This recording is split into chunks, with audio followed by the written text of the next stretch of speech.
요한복음 18장 6절로 11절 말씀 우리 함께 읽겠습니다.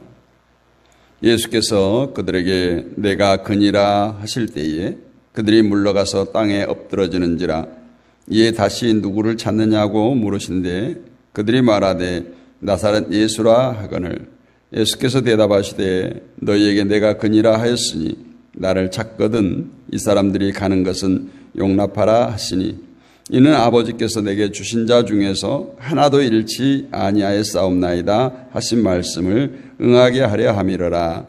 이에 시몬 베드로가 칼을 가졌는데 그것을 빼어 대제사장의 종을 쳐서 오른편 귀를 베어버리니 그 종의 이름은 말고라. 예수께서 베드로더러 이르시되 칼을 칼집에 꽂으라. 아버지께서 주신 잔을 내가 마시지 아니하겠느냐 하시니라. 아멘. 베드로의 검이라는 제목으로 함께 은혜를 나눕니다. 여러분, 오늘 본문을 보면서 우리가 많이 궁금해할 만한 구절이 10절인데 시몬 베드로가 칼을 가졌다. 어떤 학자들은 그 로마 군병이 허리에 찬 칼을 뽑았다. 베드로는 칼을 가졌었다. 설왕설래하지만 그것이 중요한 것이 아니고 오늘 주님과 베드로의 그 관계 속에서 11절에 다른 성경에서는 칼을 쓰는 자는 칼로 망한다 이런 말을 하고 베드로를 꾸짖는 모습을 보게 됩니다. 우리 성도에게 자신의 현실적인 문제를 바라보는 시선, 관점은 매우 중요합니다. 왜냐하면 현실의 문제를 우리가 어떻게 보느냐에 따라서 추구하는 것이 전혀 다르게 나타나기 때문에 그렇습니다. 하나님께서 이스라엘에 예수님을 보내신 것은 이스라엘은 반드시 예수님이 필요하기 때문에 보내셨습니다. 예수님이 아니면 안 되기 때문에 예수님을 이 땅에 보내신 것이죠. 그러나 이스라엘의 반응은 전혀 달랐습니다. 예수님을 필요치 하지 않으셨어요. 그 이유는 하나님의 이스라엘의 현실을 보는 것과 이스라엘이 자신들의 현실을 보는 관점이 전혀 달랐기 때문입니다. 하나님이 보시는 이스라엘의 현재 문제는 구원이었어요. 오직 구원에 초점이 맞춰져 있었는데 이스라엘이 보는 현실의 문제는 예수님 당시에요. 이스라엘이 보는 현실의 문제는 로마의 압제로부터 해방되어오는 것. 그리고 세상에 정말 이 해방자가 와서 자신들을 구원해 주실 것이라는 이 구원에 대한 시각이 하나님의 시각과 이스라엘 백성들의 시각이 달랐다라는 것입니다.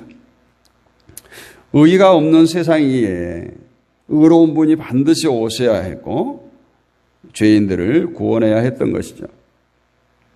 그러나 이스라엘은 해방이라는 현실 문제에서 보기 때문에 필요한 것은 강한 지도자, 강한 용사였던 것입니다.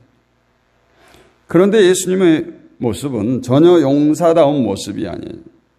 그렇기 때문에 예수님 같은 자는 필요가 없다.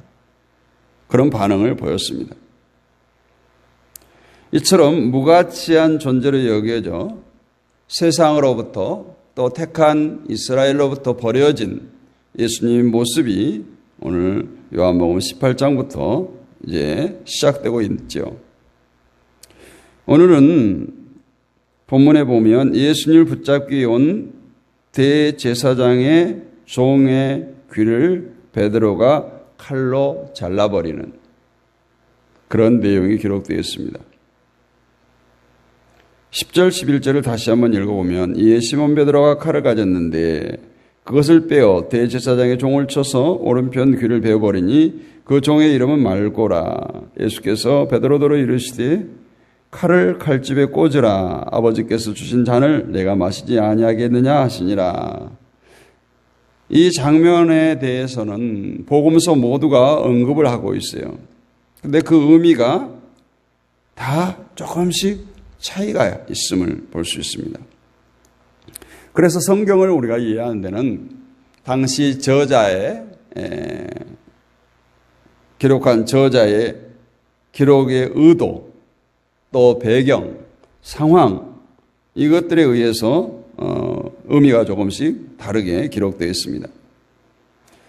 사복음서의 내용이 서로 중복되어 있는 것이 많음에도 불구하고 서로 이처럼 차이가 있다. 마태복음에는 검을 도로 집에 꽂으라 하시면서 검을 가지는 자는 다 검으로 망한다고 말씀합니다. 그러면서 뭐라고 말해요? 마태복음 26장 53절에 너는 내가 내 아버지께 구하여 지금 12영 더 되는 천사를 보내시게 할 수 없는 줄로 아느냐. 12영 더 되는 천사를 동원해서 너가 그렇게 혈기를 내지 않아도, 너가 검으로 상대방을 방어하지 않아도 내가 충분히 할 수 있지만 나는 하나님의 뜻을 이루기 위해서 지금 이렇게 순순히 나를 저들에게 내어준다라는 의미죠.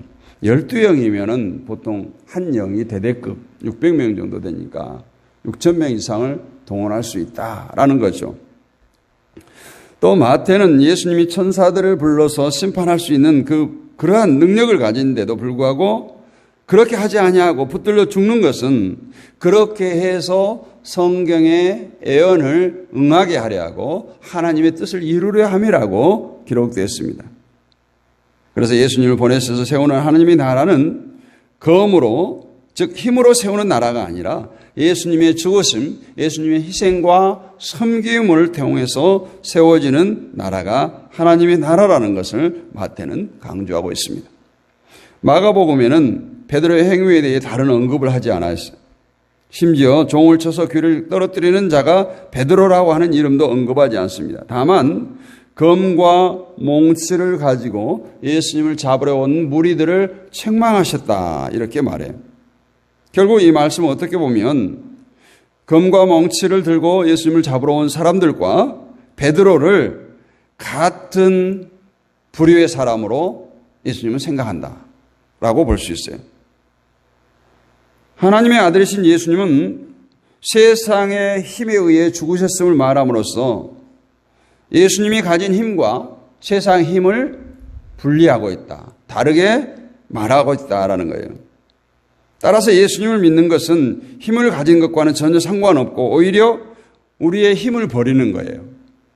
나를 의지하는 것이 아니고 세상의 권력을 의지하는 것이 아니고 이런 모든 것을 버리는, 희생하는, 손해보는 이 모습들이 하나님의 나라의 모습이라는 것을 마가는 언급하고 있습니다. 누가복음에서는 누가복음 22장 51절 보면 이것까지 참으로 하시고 그 귀를 만져 낫게 하시더라. 다른 복음서와 다른 장면을 말하고 있죠. 누가는 예수님을 용서하시고 치료하시는 분으로 묘사하고자 하는 것을 볼 수 있어요. 누가의 직업이 뭐라고 했어요? 의사. 그러니까 누가는 이 장면에서 다시 떨어진 길을 회복시키시는 예수님을 부각시켜서 말씀하고 있습니다. 예수님이 세상에 오신 것은 이처럼 자신의 대적까지도 용서하시고 회복시키시는 희생과 섬김으로써 고치시기 위해 오신 분임을 누가는 묘사하고 있어요.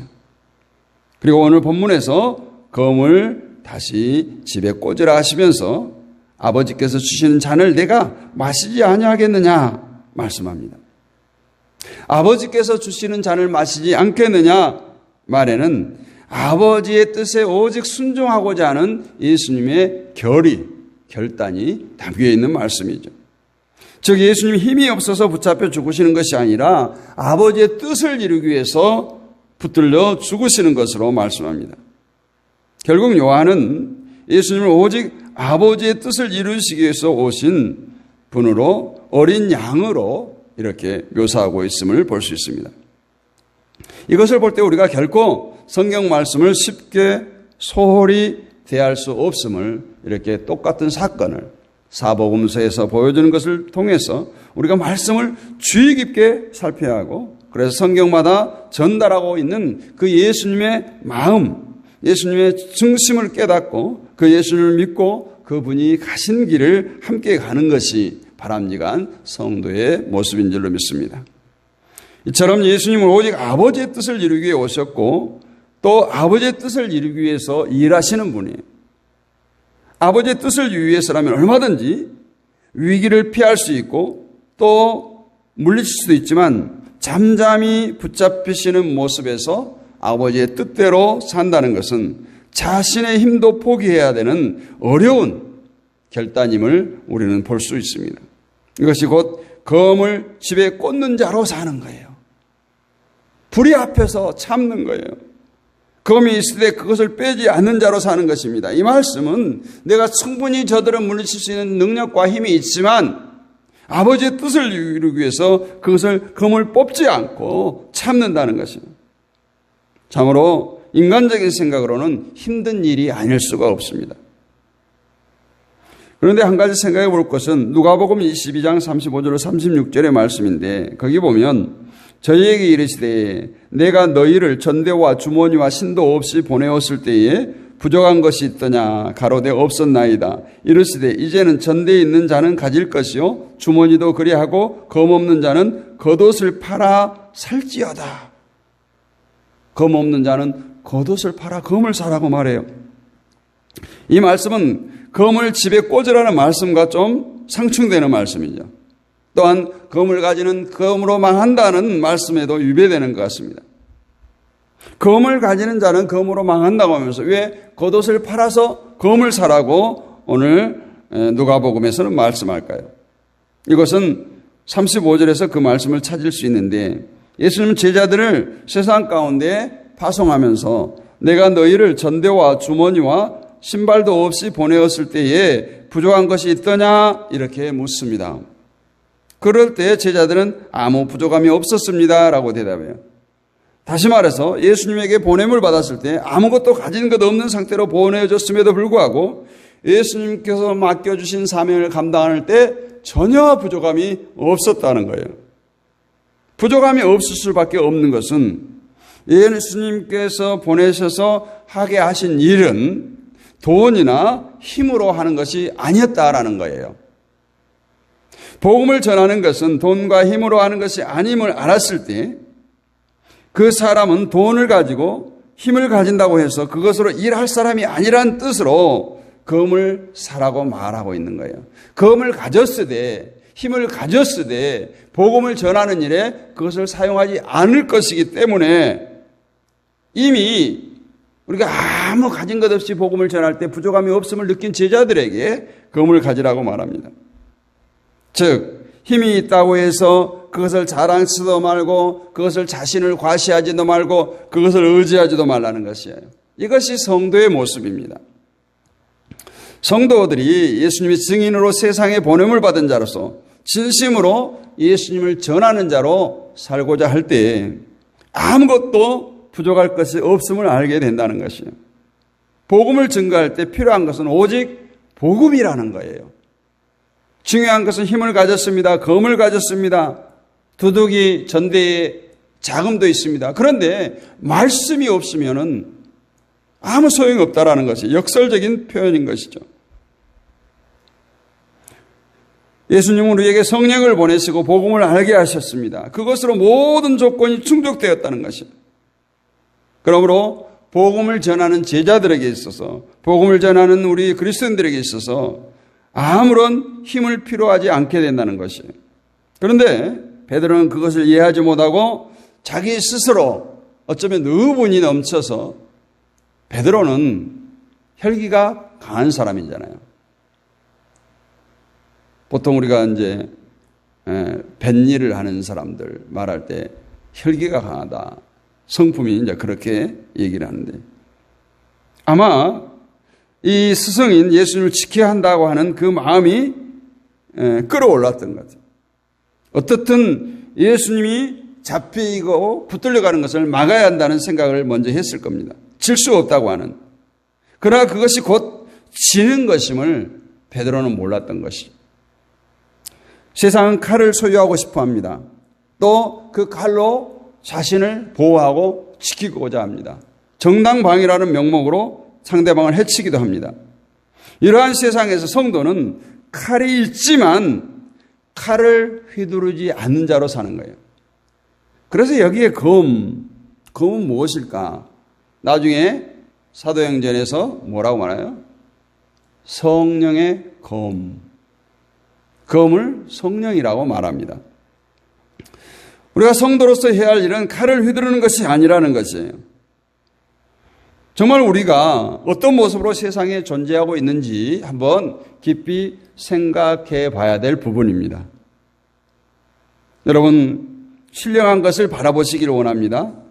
하나님께서 선물로 주신 하늘의 복된 것을 마음에 두고 사시기를 원합니다. 그럴 때 우리는 칼을 원하고 칼을 휘두르는 것 자체가 예수님의 십자가의 정신과 전혀 상반된 것임을 깨닫게 될 것입니다. 그리고 자기를 부인하고 자기 십자가를 지고 나를 따르라는 예수님의 말씀이 무엇인지를 진정 깨닫게 될 것입니다.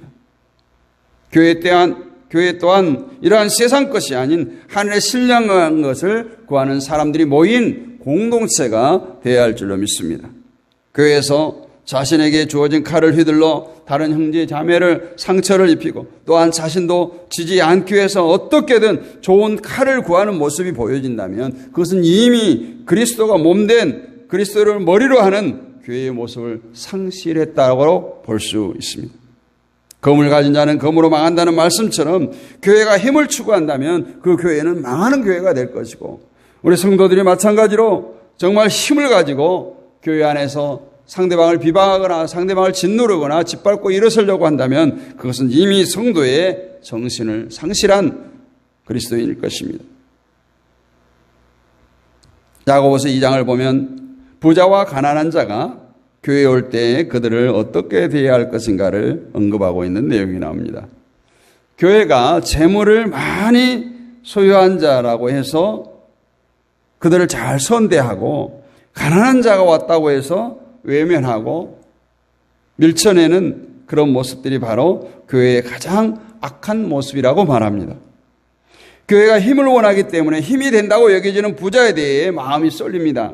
그들을 의지하려고 합니다.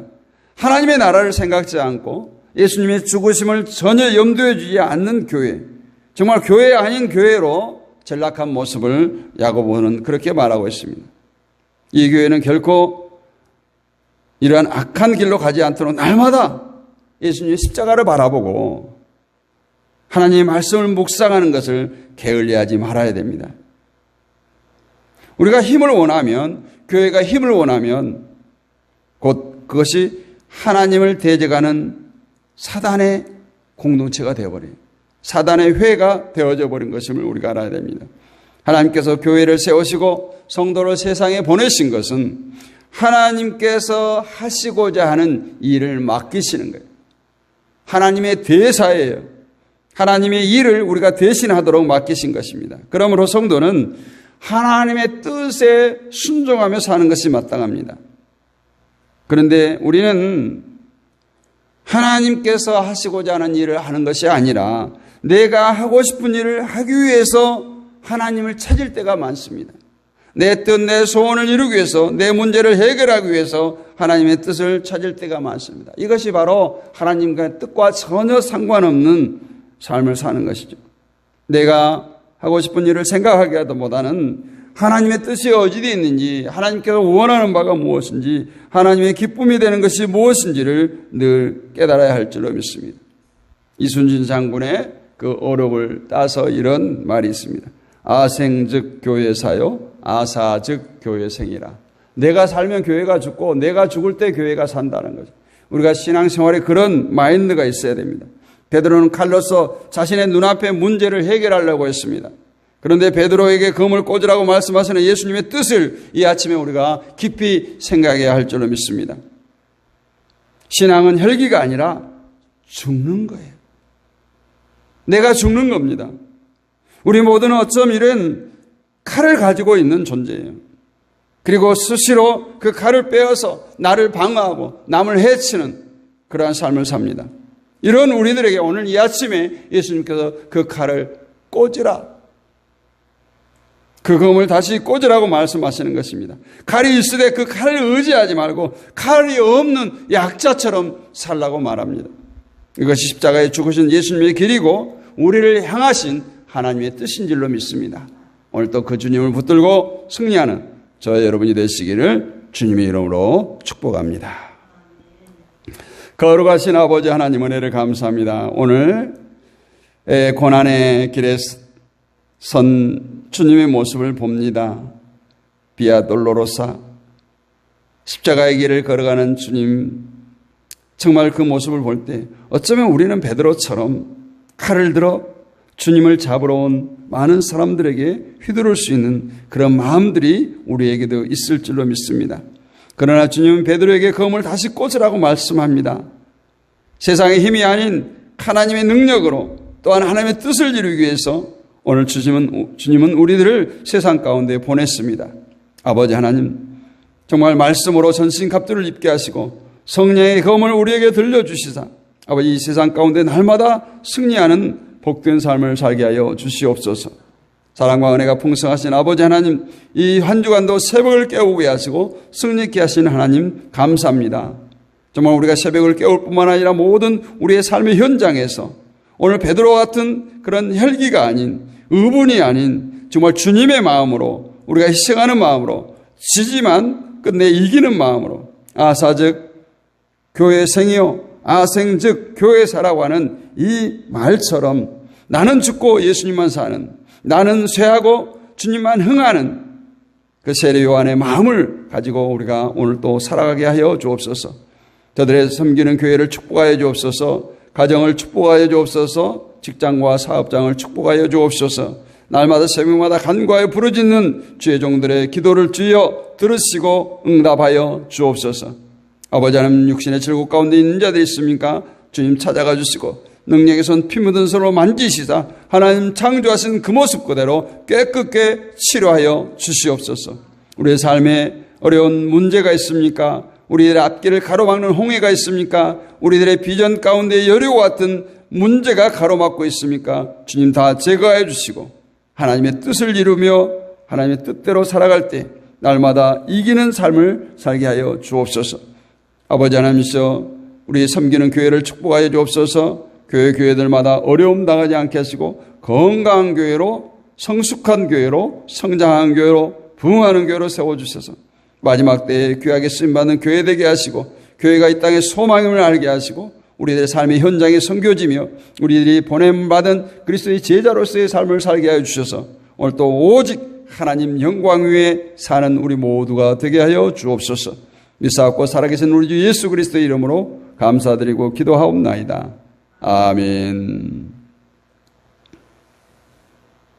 지금은 우리 주 예수 그리스도의 은혜와 하나님 아버지의 크고 무한하신 사랑과 성령님의 감동과 만해주 교통 충만하심의 은혜가 새벽을 깨우는 사랑하는 주의 백성들 머리 위에, 이 나라와 이 민족 위에, 섬기는 모든 교회들 위에 지금부터 주님 오실 그날까지 영원무궁토록 함께 있을지어다. 아멘.